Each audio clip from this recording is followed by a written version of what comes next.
Hello.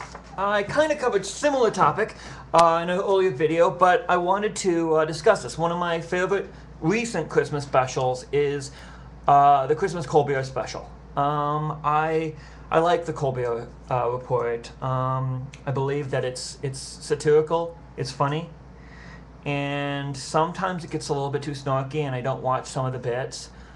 But I think good satire pokes holes and says things that the regular media does not.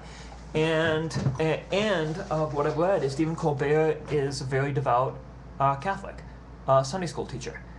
So I wanted to share a little bit of some songs and what they mean to me from a Christian perspective. This is "Have I Got a Present for You" from Toby Keith. Boys, take aim. Hail, there's a war on Christmas. It's under attack. But this year America's taking it back. Separate church and state. That's what some liberals said. I say it's time we liberated him from his head. Now, I'm not a really big fan of this song. It's very catchy. And I know this is supposed to make fun of the whole war on Christmas thing, but I really don't like it because it's, as Christian, I do believe there's a war on Christmas coming from commercialism, coming from making it all about presents, all about the economy, and less about the birth of our Redeemer. But the worst thing I hate about the war on Christmas is the angry rhetoric that comes from, I'm afraid to say, the right. And when you don't fight a spiritual war with hatred, you don't fight a spiritual war with anger and rhetoric and joking, and I know this is probably done for humorous reasons, to liberate them from their head, talking about joking about the enemies like being killed. But when you talk about war, that is a logical conclusion, and I don't like that. You can call me Christian, that's not true, buddy. I got a present for you. And that's one of the things I hate about the culture war, is because it is an angry fighting war. You have the fundamentalist cursing the atheist, and you have atheists cursing the fundamentalists, and those who are just trying to follow God are lost in between. I mean, Oral Roberts recently died, and there was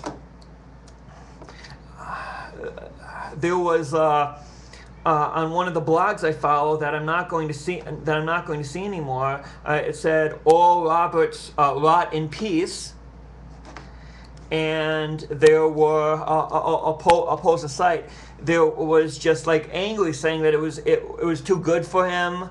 And like, I'm glad he's dead and stuff like that. And I don't know if like, let's say the chief of the ACLU died, or Obama died, or whoever the right dislikes, would they be glad? Would they be like boasting and all that? I hope not, because as Christians, we are not happy that people die. And we don't rejoice in anyone's suffering or in anyone's death. And so that's just part of this toxic environment. The next is much worse things to believe in. Let's see. Ours from Stephen. There are much worse things to believe in. I might sing with it, so bear with me. A redeemer and a savior, and a beast man giving toys for good behavior. the faith in what might be, and the hope that we might see the answer to all sorrow in a box beneath the tree. Find them foolish, Sentimental, well, you're clearly not too bright, so we'll be gentle. Don't even try to start vaguely conceiving of all the much worse things to believe in. I believe if you believe in yourself above all else, you can make a cult of self. You can be narcissistic. You can... That's why I like God. That's why I like faith, because it takes you out of yourself. And I'm sure there's other things that can take you out of yourself as well. But I believe that we'll just keep being sucked into previous bad habits. Believe in the judgment. Believe in jihad. Believe in 1,000 variations on a dark and spiteful God. You got your money, you got your power, you got your science, and the planet's gonna end within the hour. You got your dreams that don't come true. You got the ones that do. Then you got your nothing. Some folks believe in nothing. But if you Believe in nothing. then What's to keep the nothing from coming to you? And I mean, if you believe in a vengeful, spiteful God, a God without mercy, a God without love, you'll treat people without love, without mercy. You become like the God you worship. And one of the main things I have about atheism is it seems to be nihilistic. It seems to be of just that we are nothing more than animals, and that we are basically doomed to destroy ourselves. And I refuse to believe that way. I refuse. Let's see, 203. Ba-da-ba. to be son. Call me silly. Call me savvy. Call me many things. The first of all is happy.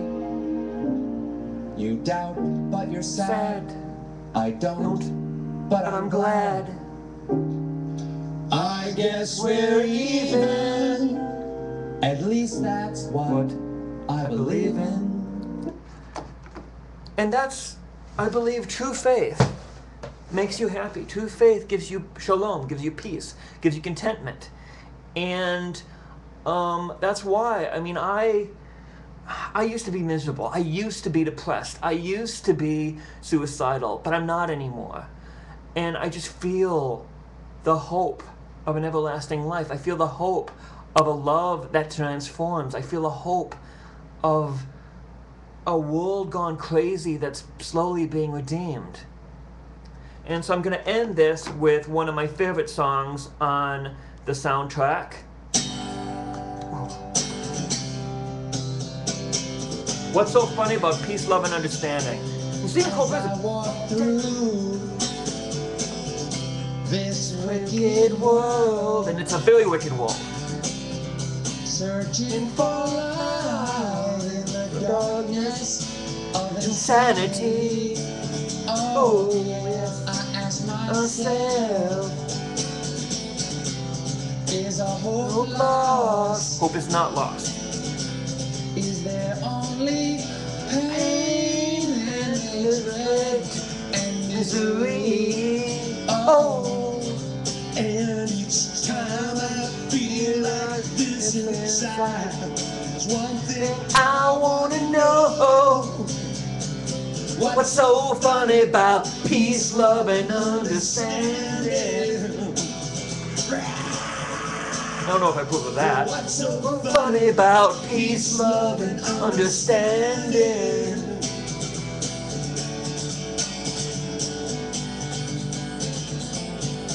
And as I walk on And I hope this is a true Toby Keith. through troubled times, My spirit gets so downhearted sometimes. I mean, I'm getting tingles. so we are strong. And who are the trusted? And where is the harmony? Sweet harmony. I believe that through Jesus we can have the harmony we seek. We just have to allow it. God bless.